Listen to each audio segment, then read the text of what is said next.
Pandemi COVID-19 membuat negara menggenjot belanja. Pada kuartal pertama tahun ini, belanja negara telah dikelontorkan Rp523 triliun atau tumbuh 15% jika dibandingkan periode yang sama tahun lalu. Sementara belanja kementerian di kuartal 1 tahun ini melesat 41,2% dan pembiayaan investasi melonjak 85%. Menteri Keuangan Sri Mulyani menambahkan, realisasi belanja barang di kementerian lembaga kali ini didominasi untuk vaksinasi Rp5,8 triliun, perawatan 99.000 pasien COVID-19 sebesar Rp6,9 triliun, serta bantuan produktif untuk masyarakat dan berbagai program bantuan sosial.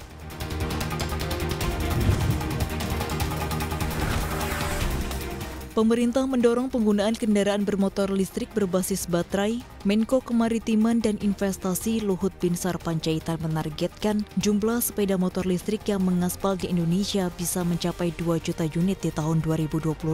Luhut berharap masyarakat Indonesia secara bertahap bisa beralih ke gaya hidup yang lebih berkelanjutan dengan menggunakan kendaraan listrik.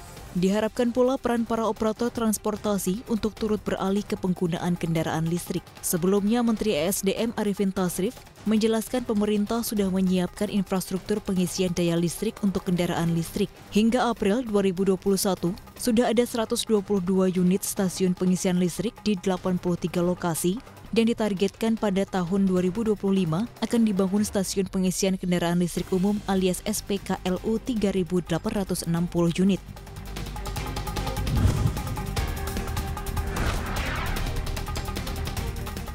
Abdi negara patut bernafas lega pada tahun ini. Menteri Keuangan Sri Mulyani memastikan tunjangan hari raya, THR untuk pegawai negeri sipil atau PNS di tahun ini diberikan secara utuh. Anggaran telah disiapkan mencapai lebih dari Rp45 triliun. Sri Mulyani menyebutkan THR untuk PNS di pemerintahan pusat mencapai Rp30,6 triliun dan di daerah mencapai Rp14,8 triliun.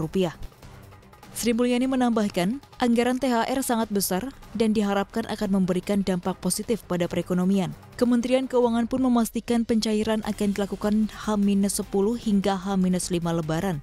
Saat ini kementerian sedang menyusun peraturan pemerintah untuk segera ditandatangani Presiden Joko Widodo.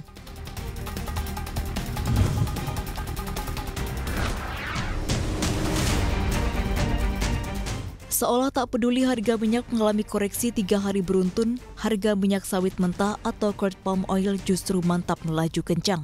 Di sepanjang pekan ini, harga kontrak CPO pengiriman Juli di Bursa Malaysia Derivative Exchange berhasil melesat 7,1%. Pada perdagangan Kamis, harga minyak sawit naik 2% lebih dan semakin dekati Rp4.000 Malaysia per ton. Sentimen yang menerbangkan harga CPO minggu ini adalah peluang kenaikan ekspor di tengah ketatnya pasokan. Pelaku pasar merespon positif kenaikan ekspor negeri jiran sepanjang 20 hari awal bulan ini. Berdasarkan survei yang dilakukan perusahaan kargo ekspor minyak sawit Malaysia, diperkirakan naik 10 hingga 12,7% dibanding periode yang sama bulan lalu.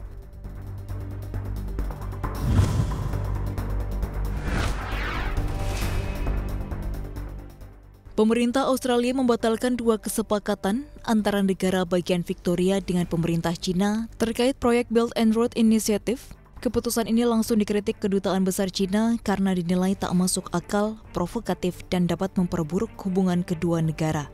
Namun Menteri Luar Negeri Australia Mary Spain, tindakannya adalah demi kepentingan nasional Australia dan tidak ditujukan untuk kebutuhan satu negara bagian saja. Sebelumnya, pemerintah Australia telah menolak untuk menyetujui MOU tingkat negara dengan China di proyek The Belt and Road Initiative. Tetapi pemimpin negara bagian Victoria dan Andrews justru menandatangani perjanjian itu untuk mempromosikan inisiatif pembangunan infrastruktur pada 2018 dan 2019 demi membawa investasi China ke negeri bagian Victoria.